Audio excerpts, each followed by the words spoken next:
If you are a bit more internet savvy and prefer to support authors in a bigger way, I would suggest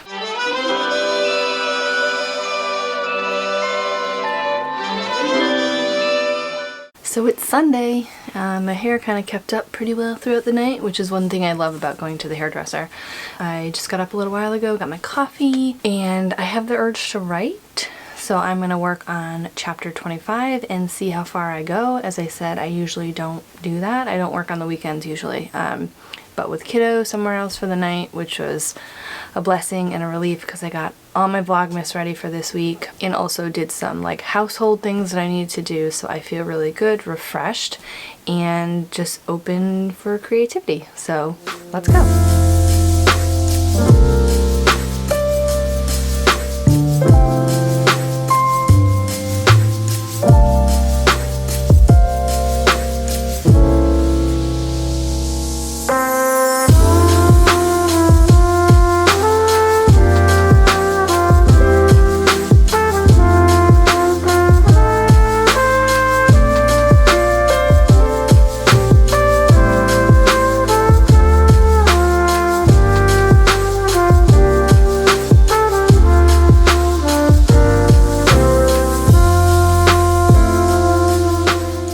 So it took me a good 30 minutes to get barely 300 words. So I'm going to take a little mental break. I feel sometimes when I'm a little blocked with a scene that I just need to step away, which is sort of why going on my email and going on social media and stuff. So I just wanted to step away and do something a little more productive. So I figured I would, I'm restarting sort of my week thing here on my whiteboard. So I figured I would talk about the next AMA question. If you didn't know, I have an AMA call for questions. There is a post linked in the description. You can either post a question on there or on any Vlogmas video, and I'd be happy to answer during Vlogmas. If you have any questions that you want me to answer directly, feel free to ask and I'd be happy to. So this is from Sherry Lalonde. Hi Sherry. They asked, once you've republished your reverted titles, do you have anything in mind for a new book? And also, did you need an agent for your HQ Digital titles? So I'll answer the first question first. Yes, I do have plans for other books. I am sort of veering my Katlyn Duncan brand into adult thrillers. I really feel a connection with adult thrillers, so I'm happy to move in that direction.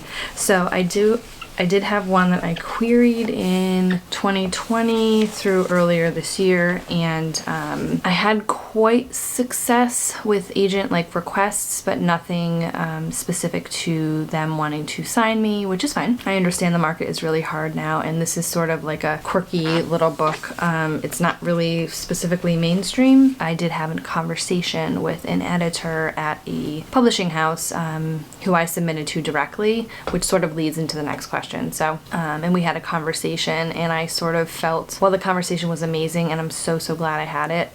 It reiterated what I want to do with independent publishing. The book would have had to change significantly for them to want it, and it's totally fine. They know their audience, and I don't think that I am their specific author who's going to give their audience what they want. Maybe a little bit adjacent, I tend to write kind of blended genres, and so I just have not found my audience with my adult thrillers yet because I have not published any yet. So that, long story short, so I am going to be working on that next. So I'm sort of going through to publish all of my reverted titles as they come through. There's not any of them that I specifically don't want out there. They may go under different pen names just based on what the book is, but my feeling is that if I have a finished product that I am liking still, and it's not anything bad specifically, then I'm happy to republish it. I'm just trying to focus on republishing under certain brands so that when you read a Katie Duncan book, you know what you're getting. When you read a Katlyn Duncan book, you know what you're getting. So that's what I'm doing with that. And when it comes to needing an agent, so I've never had an agent. I queried once in 2011 or 2012, I don't remember what it was, for Soul Taken, when it was I think it was a couple of years after I wrote it, and I queried, and I only queried like 2 agents. One I never heard back from, and one got back to me and said she had just signed a very similar book, so she couldn't sign me, which was fine. And then I queried again in 2020. So I've never had an agent. With a lot of these digital first publishers, you don't necessarily have to have an agent. You can. I know a lot of authors within my imprint that had agents that submitted to them to HQ Digital, but I didn't, and I know a lot of HQ Digital authors do not have agents, so it's not necessary. And when it comes to a lot of, I would say, non-traditional but not hybrid specifically, like what comes to mind to me is like Bookouture or Boldwood Books. I don't believe that you need an agent to submit to those publishing houses, so it's completely up to you. If you were trying to go with any of the big 4, I would say you have to know someone in the industry or you have to have an agent. So that's why I sort of went with a smaller house, because I had answered a call for submissions in 2012, and then they signed me, and then after that I didn't really need an agent at that point, because I'm like, well, I already have the deal, so it didn't make any sense to get an agent at that point. And then came the problem of me wanting an agent, and I had to make a new product basically, because I was selling on my own to my publisher, so I couldn't really like have an agent sell that same book. Like, it didn't make any sense to me. So for them to make a commission off those books specifically, it would be okay, 15% for the rest of the life of the book, when all they were doing with the book was like negotiating the contract. And the agents that I sort of like researched weren't really interested in doing that either, because obviously with agents and everything, like they have a specific network of publishers and everything, so it just got very muddled. So that's why I submitted my adult thriller to all of these agents, because it was a new project and they could take it, help me edit it with their vision or whatever, and then put it to the publishers that they wanted. So you don't necessarily have to have an agent to publish traditionally. HQ Digital is under the HarperCollins umbrella, so technically I am within the big 4, but it's not one of the imprints that really requires an agent. So yeah, thank you so much, Sherry, for asking your question, and I am going to sort of brain dump what I want to be doing this week onto my whiteboard here, and then maybe it'll shake something loose with my book. Like I said, I wasn't expecting to be writing today, but it was sort of nice to touch my book today, which is something that I like to do often, whether it's like just opening the Scrivener document or actually writing or actually editing. I find that really helps my brain sort of like stay in the moment, even if I'm not actually putting words down. So I'm gonna get to it.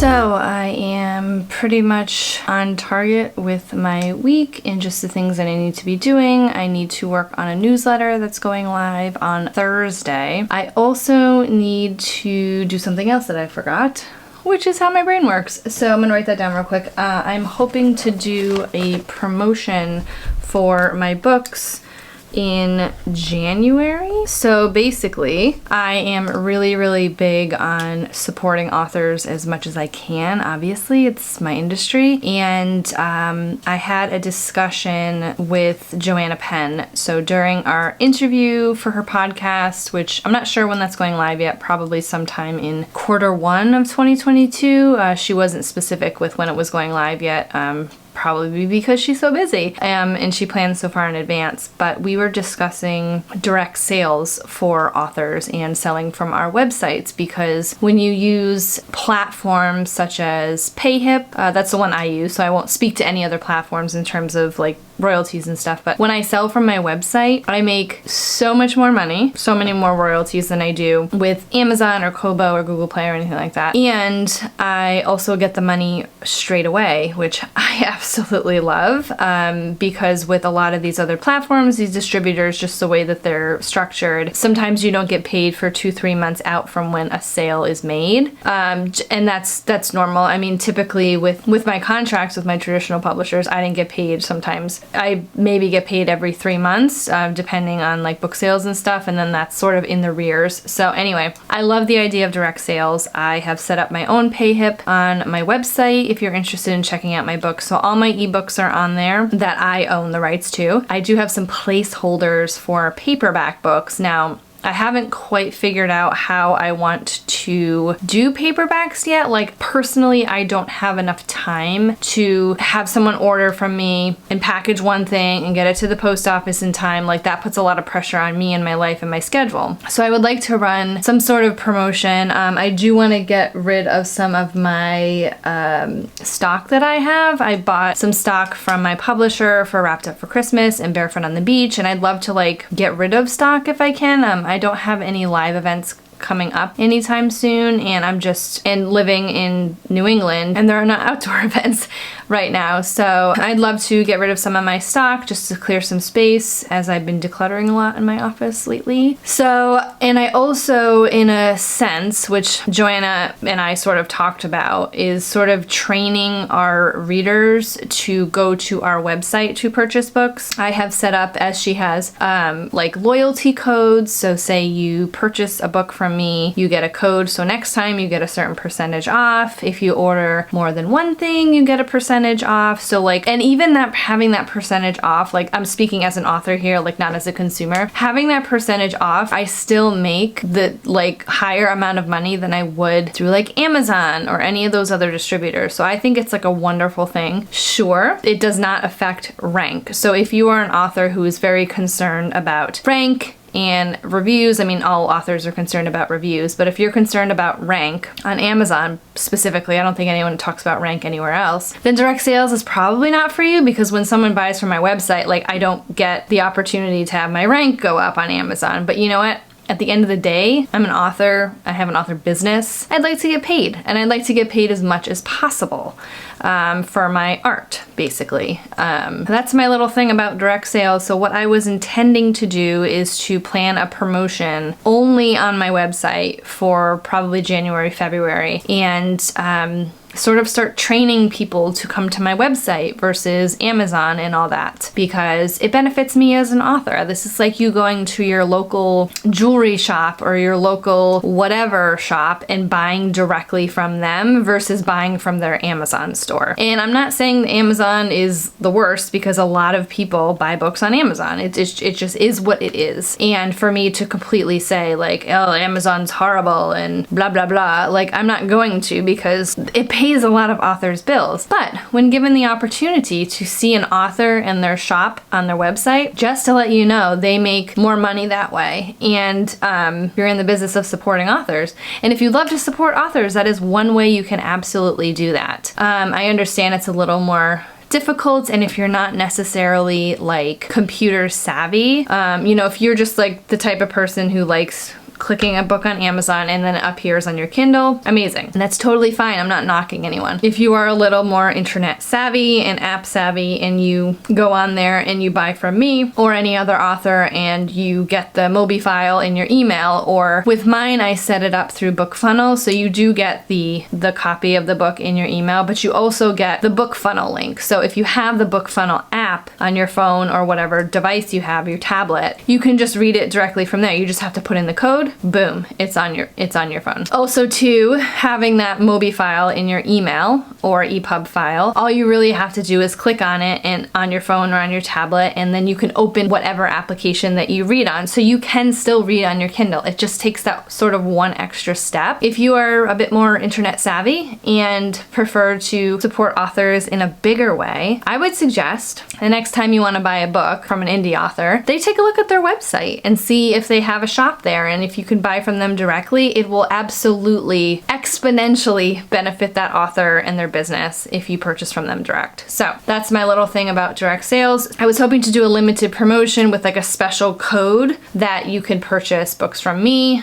I do have to figure out the particulars of the paperbacks. I may or may not do that this time around, but definitely want to do a promotion. I actually planned on doing one for Black Friday, and that didn't really work out. So the reason I'm going into all this is because I want wanted to offer it to my newsletter subscribers first as sort of a jumping off point. So I'm not going to do it in this newsletter, but I would like to do it at the end of the month. So I have to do some research on a code and things like that. So if you are interested at all in getting like early access to things like this, then especially because I have limited paperback, so if you'd love to get like a personalized paperback from me, be sure to subscribe for my newsletter. It comes out every other week. So you hear from me quite often and you sort of get a behind the scenes look at what I'm doing and what I'm thinking about and things moving forward, things that I may not necessarily discuss right away on my YouTube channel, because starting in January 2022, I may not be posting as frequently as Vlogmas. Obviously, this is a lot. Yeah, so definitely sign up for my newsletter. It's in the description box. And by the time you sort of make it through my automation sequence, you'll be ready for my next newsletter, which I will discuss that promotion. I just have to iron out those details. But before I go, I know why you are here, and that is to see my advent calendar. So that will happen right now. All right, day 12. Here we go. It's Meredith. Oh my god. I don't know if the hair is coming through, but it is like the coolest shade of red. Ah, so cute. Look at her like butt's basically hanging out because you know Meredith. I absolutely love this advent calendar. It's been so fun, and with Kiddo gone today, I was actually able to open it myself for you, so that was a lot of fun. And I'm gonna sign off now. I gotta go get Kiddo and sort of finish off my weekend with some family time. So I'll see you tomorrow.